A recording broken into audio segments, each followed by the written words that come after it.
poor Nicky, right? Poor Nicky. Our good friend Nicky Guarino. All right, so listen, I got incredible sources, right?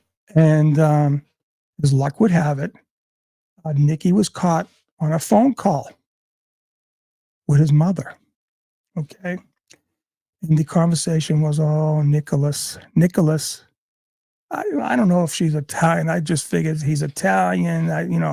My mother's was Irish, coming from an Irish culture. I know the Italian mothers are very dear to their sons, especially their sons, right? And I just, the word was, oh, Nicholas, we're going to have to move on from this. We have to look at the bigger picture, and just pray to God that everyone's going to make it out okay on this, right? And like I said, I don't want to kill the kid, right? I don't. And I had a discussion with somebody. I'm not going to get into it, but kind of called me out, and I kind of understood the person's point. Well, I understood the point to a certain point,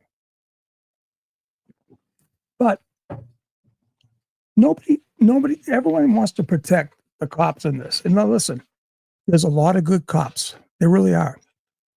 The problem I have with the good cops is that why am I the only good cop standing up? And I told this to this person. This person was concerned that I might be, I don't know what the hell they do, but I might be, promoting that Nicholas takes his life. I read that thing. There's no way in hell that anything could be. It's further from the truth. I said, Nicholas, you get your attorney and go down to Uncle Joe's house. Don't be talking to Mummy. Mummy's not going to do shit for you. And I said, they're setting the stage for you, Nicholas, to be the next Michael Proctor. But in my conversation, and the conversation did turn out very well. And listen, I got this person completely 100%, and there's no problems. But the thing is, and I said to this person, well, we're the other good cops, law enforcement. Why am I the only one? Right? I know there's great cops. I worked with incredible state troopers, incredible state troopers up in Western Mass, down in Eastern Mass, and Central Mass, right? Sturbridge Barracks, beautiful. But the problem is here, where are they? Why do they, like 10 of them, get on my side here, and we'll do me and 10 guests, and we'll all talk about, this is what I'm doing to Boston cops, right? I'm just telling the Boston cops, you have been silent for almost 3 years, silent. You don't come to the case. You don't come to the courthouse, the hearings, nothing. Forget about it. I don't care if you're for Karen or for, if you're against Karen or for Karen. Pick a side and then show your support, one way or the other. But to do nothing, your silence is deafening. All right. Now, the bottom line is whether Brian killed John or not. The bottom line is this: he's a dirty rat. He has caused enough problems in that department.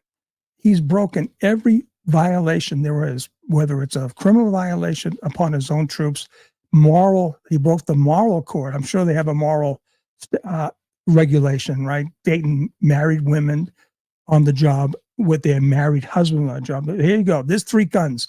3 guns are involved right there. I've seen it happen. I saw it happen in D.C., right? Same exact situation. The offended husband comes in and blasts both of them away. Then he takes his own life. And the Boston cops promoted that not once, twice, hundreds of times with this loser, right? Hundreds of times they allowed this punk to do what he did. And quite frankly, I mean, listen, obviously I'm not a girl and I'm not into guys. I don't see what the fucking attraction is, honest to God. Now, I debated that with someone else that knows him pretty well, and I don't know. Listen, I don't get it. But then again, I don't know. It's a uniform. But these girls have uniforms. They're married to guys who have uniforms. And it's a recipe for disaster, right? And just think, had they done their job, John O'Keefe would be alive today. See, that's what everyone is missing the point. It's not beating up on Brian Albert. It's holding the hierarchy of the Boston Police Department to what they should have done. Why didn't they do it? Why did they? Listen, it's one or two things, right? Either it's too political for them or he's got the worst dirt on them imaginable. I go with that one. I go with the latter.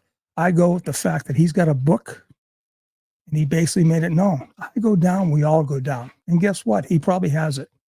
That's the only thing I could ever think about. Listen, you got the head of the Boston Police right now, Michael Cox.